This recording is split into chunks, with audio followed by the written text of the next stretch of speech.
আম্মা জান আয়েশা সিদ্দিকা রাদিয়াল্লাহু তাআলা আনহার বর্ণনা, ক্বালা রাসূলুল্লাহি সাল্লাল্লাহু আলাইহি ওয়াসাল্লাম, আম্মা জান আয়েশা সিদ্দিকা বলেন, মা কানা খুলুকুন আবগাযা ইলা রাসূলিল্লাহি সাল্লাল্লাহু আলাইহি ওয়াসাল্লাম মিনাল কাযিব। দেখেন কি বলে রাসূল। আম্মা জান বলেন, নবীজির কাছে মিথ্যা কথা বলার চাইতে আর কোনো খারাপ, এই অপছন্দনীয় আর কোনো কিছু নবীর কাছে ছিল না। কেউ যদি মিথ্যা কথা বলতো, এটা নবী সবচেয়ে অপছন্দ করতেন। আম্মাজান আয়েশা বলেন, মিথ্যা বলার এই দুশ্চরিত্র যদি কারো মধ্যে থাকতো, মিথ্যা বলার এই খারাপ অভ্যাস যদি কারো মধ্যে থাকতো, এটা নবী সবচেয়ে অপছন্দ করতেন। হাদিসটা পুরাটা শুনেন, কত বড় ভয়ানক কথা। তো কোনো ব্যক্তি যদি নবীর সামনে মিথ্যা কথা বলতো আর ধরা খাইতো যে লোকটা মিথ্যা কথা বলছে, তো দেখেন কি হয়। ইন্না রাজুলা লা ইয়াকযিবু ইনদান নবী সাল্লাল্লাহু আলাইহি ওয়াসাল্লাম বিল কাযিবা। এক ব্যক্তি নবীজির সামনে মিথ্যা কথা বলছে, মিথ্যা বলার পর ফামা ইয়াজালু ফি নাফসিহি, আল্লাহ নবীর মনের মধ্যে সারাক্ষণ এটা থাকতো, আরে লোকটা আমার সাথে মিথ্যা বললো কেন। ফামা ইয়াজালু ফি নাফসিহি, আচ্ছা লোকটা মিথ্যা বললো কেন।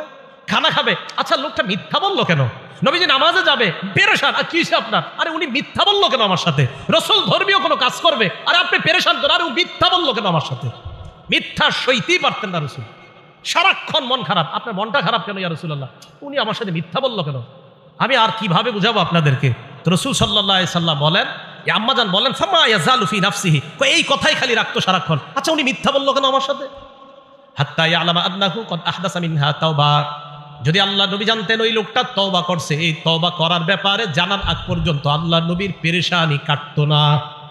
ওই লোক তওবা করার পর পেরেশানি কাটতো। একটা লোক মিথ্যা বলছে, মনে করেন 3 দিন তওবা করে না, এখনো নবী জানতে পারছে যে এখনো তওবা করে না, বাস পেরেশান পেরেশান পেরেশান। কি যে লোকটা মিথ্যা কথা কেন বললো। ভাই মিথ্যা কথা বলবো আমরা? না, মিথ্যা বলবো না, কারণ আমার নবী মিথ্যা বলা সবচেয়ে অপছন্দ করতেন। আল্লাহ আমাদের সকলকে এই মুখের এই খেয়ানত থেকে বেঁচে থাকার তৌফিক দান করেন। উদাহরণ নাম্বার 3, আবু দাউদ শরীফের 4991 নাম্বার হাদিস। এটা আমাদের মাঝে অনেকে করে থাকি আমরা, এটা ঠিক না। মাঝে মাঝে আপনারা কবুতর এইভাবে ডাক দেন, এইভাবে ডাক দেন, মুরগি ধরার জন্য ডাক দেন, ডাক দেওয়ার পর আধার দেন না। হ্যাঁ, আধার, হাতে আধার আছে, মুরগি তো সত্যি মনে করছে আধার আছে, তো আসার পর আপনার হাতে আধার নাই, ভালো করে বুঝেন। আপনি এইভাবে বলছেন, আসার পর দেখে আধার নাই, মুরগি এইভাবে আসছে, আইসা দেখছেন আধার নাই, মুরগিরে ডাক দিচ্ছেন কেন আপনি? হ্যাঁ, এই যে আধার দিলেন না। এরপরে কবুতরে এইভাবে ডাক দিয়ে আধার দেন না। নবীজির জামানায় এক ঘটনা ঘটে গেছে, মন দিয়ে শোনেন। আব্দুল্লাহ ইবনে আমের রাদিয়াল্লাহু তাআলা আনহুর বর্ণনা, তিনি বলেন, রাসূল সাল্লাল্লাহু আলাইহি সাল্লাম আমাদের বাসায় ছিলেন, নবীজি আমাদের বাসায় ছিলেন। দাআতনি উম্মি ওয়া রাসূলুল্লাহি সাল্লাল্লাহু আলাইহি ওয়াসাল্লাম ফি বাইতিনা, আমার আম্মা আমাকে ডাকলেন। এমন অবস্থায় আল্লাহ নবী আমাদের বাসায় ছিলেন। আমার আম্মা আমাকে ডাকলেন, ডাকার পর আম্মা বললেন, তাআল হা তাআল উতিকা শাইআ, আব্বু এদিকে আসো, আমি তোমারে কিছু দিব। বললি না এরকম? আব্দুল্লাহ ইবনে আমের বলেন, আমার আম্মা আমাকে ডাকছে, ডাকার পর বললেন, বাবা এদিকে আসো, তোমারে কিছু দিব। আল্লাহ নবী বললেন, মা আরাদতি আন তুতিহি, এই তুমি কি সত্যি সত্যি কিছু দিতে ডাকছো তোমার ছেলেরে? ওই মহিলার নবী পাল্টা বললেন, জি ইয়া রাসূলুল্লাহ উতিহি তামারা, আমার ছেলেরে আমি খেজুর দিব। আল্লাহ নবী বলেন, লাউ আন্নাকি লাম তুতিহি, তুমি যদি তোমার ছেলেরে ডাকার পর যদি খেজুর না দিতা, তুমি যদি তোমার সন্তান ডাকার পর এই যে এইভাবে বললা, এদিকে আসো কিছু দিমু, আমরা বাংলাদেশিরা বলি আসো মজা দিমু, আসার পর মজা দেন না, বেতের বাড়ি শুরু। আল্লাহ নবী বলেন, তুমি যদি এইভাবে ডাকার পর তোমার সন্তানকে কিছু না দিতা, তাহলে তোমার ব্যাপারে কুতিবাত ইনদাল্লাহি কাযিবা, আল্লাহর কাছে তোমার নামে একটা মিথ্যা কথা লেখা হয়ে যেত। কি হয়ে যেত? এইভাবে কখনো ভেবে দেখেন নাই? বলেন তো, এই মিথ্যা কথাটা হয়নি আমাদের দ্বারা? আসো মজা দিমু, দেন না, মানে এইগুলা বললেন না। যদি মজা থাকে তো সত্যি দিয়েন, যদি না থাকে বললেন না। রাসূল সাল্লাল্লাহু আলাইহি সাল্লাম বললেন, তুমি যদি মিথ্যা কথা বলতে, তোমার সন্তানকে ডাকার পর যদি কিছু না দিতা, তো তোমার নামে একটা মিথ্যা কথা লেখা হয়ে যেত। উদাহরণ নাম্বার 4, এটাও ভালো করে বুঝেন। এই এলাকায় একজন পীর সাহেব আসছে, আল্লাহওয়ালা, মনে করেন আজকে আমাদের কুমিল্লার মাওলানা আনিসুর রহমান আশরাফি সাহেব আসছে, অনেক বড় ভালো মানুষ, খুব আল্লাহওয়ালা মানুষ। এন ওনার সামনে আপনারা ফল ফ্রুট দিচ্ছেন অথবা খানা দিচ্ছেন, তো ওনার সামনে 2 জন দাঁড়ায় রয়েছে। এখন উনি একজনকে বললেন, ভাই বসেন, খাইতে বসেন। এখন আপনি বললেন কি, হুজুর খিদা নাই। আসলে খিদা আছে পেটে, আসলে কি আছে, কিন্তু আপনি বলছেন খিদা নাই, মিথ্যা কথা। দলিল? হ্যাঁ দলিল তো আছে, দলিল ছাড়া তো কথা হবেই না। এই যে আপনি এইভাবে ডাকলো, ডাকার পরে যে আপনি বললেন না, তো এটা আপনি মিথ্যা কথা বলছেন। ইবনে মাজাহ 3298 নাম্বার হাদিসের বর্ণনা, আসমা বিনতে ইয়াজিদ রাদিয়াল্লাহু তাআলা আনহার বর্ণনা, তিনি বলেন, আমরা আল্লাহ রসুলের সাথে এক জায়গায় গেলাম। হ্যাঁ, এই ঘটনাগুলো কিন্তু ঘটে যায়, এই ঘটনা ঘটে যায়। আমি সাধারণত কারো সামনে এরকম বসতাম না ছাত্র জামানায়, কিন্তু কখনো বৈশা গেলে যদি বলতেন খা, আমি নগদ খাওয়ার শুরু যদি খিদা থাকে, আর যদি আমার খিদা না থাকে বাস আমি খাইতাম না, কিন্তু খিদা থাকলে খাইতাম। কেন? আমি তো তিরমিজি শরীফে হাদিস পড়ছি। রসুল আকরাম সাল্লাল্লাহু আলাইহি সাল্লামের সামনে উতিয়া রাসূলুল্লাহ সাল্লাল্লাহু আলাইহি সাল্লাম বিতআম।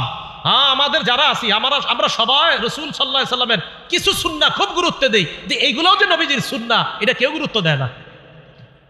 রসুল সাল্লাল্লাহু আলাইহি সাল্লামের সামনে খাবার দেওয়া হলো, দস্তরখান ভর্তি খাবার দেওয়া হলো। খাবার দেওয়ার পর আল্লাহ নবীর সামনে যখন খাবার রাখা হয়, আশেপাশে যারা লজ্জায় চিন্তা করতেছে বমু কি বমু না, মানে বসমু কিনা নবীর সাথে। মেহমান কিন্তু সবাই, মাসালা হলো মেহমান যেহেতু সবাই, তো সবাই ঋতু দিছে। আল্লাহ নবী বললেন কি ব্যাপার?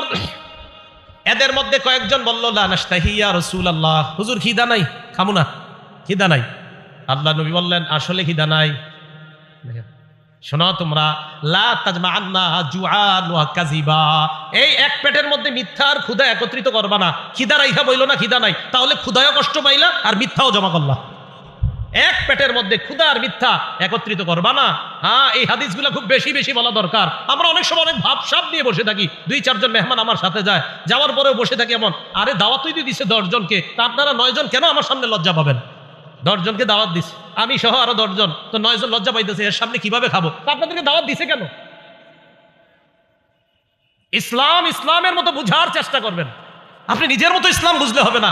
আপনি বাস একজন সামনে খুব বড় মানুষ এমনি খাবেন না, তো ক্ষুধায় কষ্ট পাবেন নাকি? আল্লাহ রসুলের চাইতে আবার বড় কে দুনিয়াতে? রসুল সাল্লাল্লাহু আলাইহি সাল্লাম বললেন লা তাজমাআন্না জুআন ওয়া কাযিবা, ক্ষুধার মিথ্যা এক পেটে একত্রিত করবা না।